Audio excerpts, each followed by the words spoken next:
अस्सलामुअलैकुम नाज़रीन इकराम, उम्मीद कामिल है कि आप ठीक होंगे और खैरियत से भी होंगे। नाज़रीन इकराम, आज फिर एक नई वीडियो के साथ मैं आपकी खिदमत में हाज़िर हूँ। उम्मीद है कि वीडियो पसंद आएगी। वीडियो पसंद आएगी तो वीडियो को लाइक लाजमी कीजिएगा, मेरे चैनल को सब्सक्राइब कीजिएगा और वीडियो को दूसरे दोस्तों के साथ भी शेयर कीजिएगा ताकि किसी और का भी फ़ायदा हो। तो नाज़रीन इकराम, आज की मेरी वीडियो का जो टॉपिक है वो है कॉन्स्टिपेशन, कब्ज़।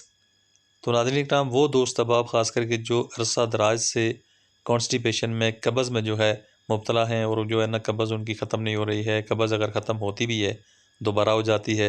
तो नाज़रीन इकराम, ख़ास करके कॉन्स्टिपेशन के मरीज़ जो हैं वो बहुत ही तकलीफ़ दह ज़िंदगी गुजार रहे होते हैं। तो उनके लिए बहुत ही अच्छा टोटका, बहुत ही ज़बरदस्त नुस्ख़ा मैं आपको बताने वाला हूँ जो आपको फ़ायदा करेगा।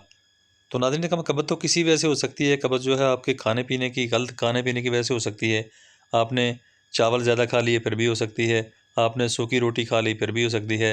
सालन जो है रोटी के साथ कम इस्तेमाल किया फिर भी हो सकती है।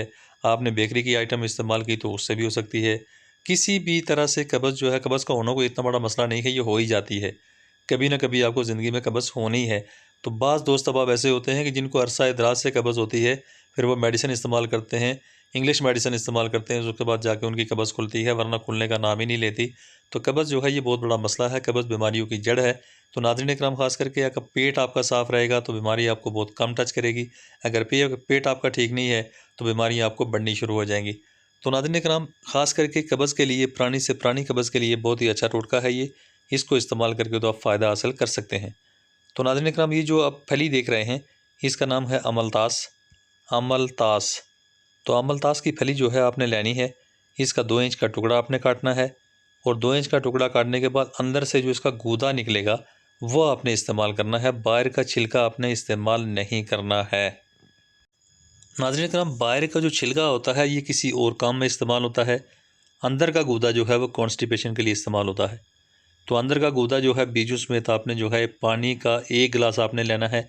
रात को आपने उसमें भिगो के रख देना है। अंदर का 2 इंच का टुकड़ा जो है उसका जो गूदा है आपका निकला हुआ, वो आपने 1 गिलास पानी में रात को भिगो के रख लिया। सुबह को आपने नारमो उसको छान के पी लिया। तो ये जो है आपके लिए बहुत ही ज़बरदस्त रेमेडी साबित होगी, ख़ास करके उन लोगों के लिए जो कब्ज़ का शिकार हैं, कॉन्स्टिपेशन का शिकार हैं, कब्ज़ उनको खुल के जो है पेशाब नहीं होता। तो उनके लिए जो है ख़ास करके बहुत ही ज़बरदस्त चीज़ है, उनको इस्तेमाल करके तो इससे फ़ायदा वो हासिल कर सकते हैं। तो नाज़रीन इकराम, उम्मीद है कि आपको वीडियो पसंद आई होगी। वीडियो पसंद आई हो तो वीडियो को लाइक लाजमी कीजिएगा, मेरे चैनल को सब्सक्राइब कीजिएगा और वीडियो को दूसरे दोस्तों के साथ भी शेयर कीजिएगा ताकि किसी और का भी फ़ायदा हो। Thanks for watching. Be happy always. Bye.